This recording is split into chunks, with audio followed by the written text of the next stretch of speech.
Bismillahirrahmanirrahim. Assalamualaikum warahmatullahi wabarakatuh. Saya akan memperkatakan mengenai akal, kerana terdapat suara-suara mengatakan bahawa kita tidak boleh guna akal untuk mengetahui tentang kewujudan Tuhan Yang Maha Esa. Mereka memandang berfikir untuk mengetahui secara mendalam mengenai keesaan dan keagungan Tuhan menjadi suatu kesalahan. Mereka lupa bahawa hanya akal yang dapat membezakan antara manusia berakal dengan haiwan manusia. Amat sukar untuk kita mempercayai bahawa larangan ini datangnya dari kalangan yang berpengajian tinggi dan terkenal pula.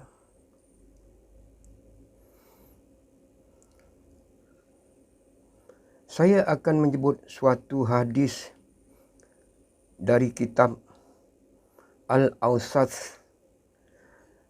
Nabi SAW bersabda, ciptaan Allah pertama adalah akal. Lalu Allah memerintah kepada akal, menghadaplah. Akal itu pun menghadap. Lalu Allah berfirman, memerintah, renungkanlah. Maka akal itu pun merenung. Kemudian Allah berfirman kepada akal, demi keagungan dan kebesaranku, aku tak pernah mencipta makhluk yang lebih mulia bagiku daripada engkau. Lantaran engkau, aku merampas. Lantaran engkau, aku memberi. Lantaran engkau, aku mengganjar, iaitu memberi ganjaran. Dan lantaran engkau, aku menyiksa. Ibnu Mujbir pula meriwayatkan Nabi SAW bersabda, setiap hal punya penguat, dan penguat orang beriman adalah akalnya. Dengan kekuatan akalnya itu terjadilah ibadahnya. Menurut Imam Al-Ghazali pula, akal itu sumber, peneliti dan dasar dari ilmu. Ilmu sendiri berproses dari akal seperti proses buah dari pohon, proses cahaya dari matahari, dan proses penglihatan dari mata. Bagaimana akal tidak mulia? Bukankah akal itu media memperoleh kebahagiaan di dunia dan akhirat? Pendengar budiman,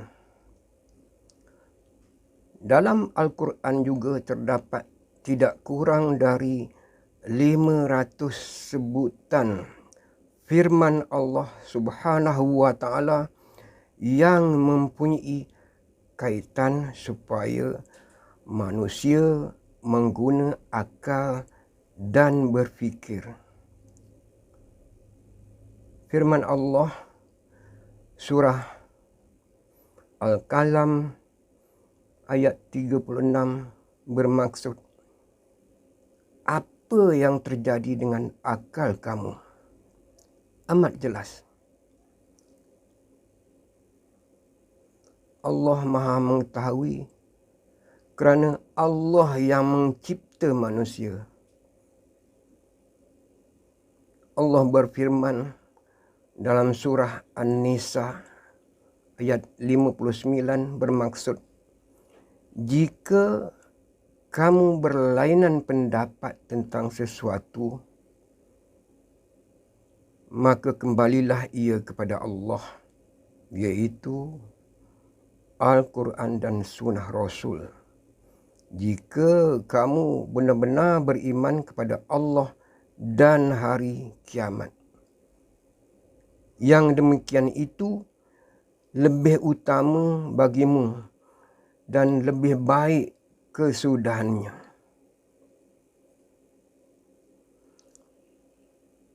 Pendengar budiman, cuba kita fikir dan renungkan. Apakah perbezaan di antara manusia dengan haiwan? Tidakkah ia kerana akal? Dengan apakah kalangan yang berfikir mengatakan kita tidak boleh guna akal untuk berfikir mengenai Tuhan? Tidakkah mereka sendiri mengguna akal dan berfikir untuk menyatakan bahawa kita tidak boleh guna akal untuk mengetahui secara lebih lanjut, lebih jauh mengenai kewujudan Tuhan? Apakah mereka itu mengguna kepala lutut, tak mengguna akal? Tidakkah mereka sedar cerdik, pandai dan bijaknya manusia kerana akal? Bijaknya seorang saintis, menjadinya seorang doktor, dan pakarnya manusia dalam berbagai bidang. Tidakkah kerana akal? Dan terciptanya pelbagai teknologi, kemudahan serta kemajuan di zaman ini tidakkah berpunca dari akal dan fikiran? Tidak berakal, menjadilah kita sebagai seorang manusia yang tidak siuman akibat kerosakan pada saraf kepala. Tidak mampu untuk berfikir, tidak mampu untuk berfikir mana yang baik dan mana yang buruk. Kita juga telah banyak melihat dan mendengar terlalu ramai manusia yang telah menjadi haiwan manusia kerana tidak berakal. Betapa tidak berlakunya penderaan terhadap kanak-kanak dengan pelbagai lagi jenayah kezaliman hingga membawa kepada kematian disebabkan haiwan manusia yang tidak berakal. Pendengar budiman, perlu kita fahami, akal bukanlah otak, dan otak dalam kepala kita ini bukanlah akal. Akal tidak boleh dilihat dan tidak boleh dikesan. Akal dikurnia Allah pada ruh semasa di dalam janin lagi. Allah berfirman kepada ruh semasa janin di dalam perut ibu, seperti mana firman-Nya surah Al-A'raf ayat 172, Alastu bi rabbikum, bermaksud, bukankah aku ini Tuhanmu? Kita menjawab, qalu bala, bermaksud, benar, engkau Tuhanku, aku menjadi saksi. Dengan demikian, ruh telah pun dikurnia akal oleh Allah Subhanahu wa Ta'ala sejak janin lagi dan akan kekal selama-lamanya kerana ialah yang akan menghadap Allah Subhanahu wa Ta'ala di hari pengadilan.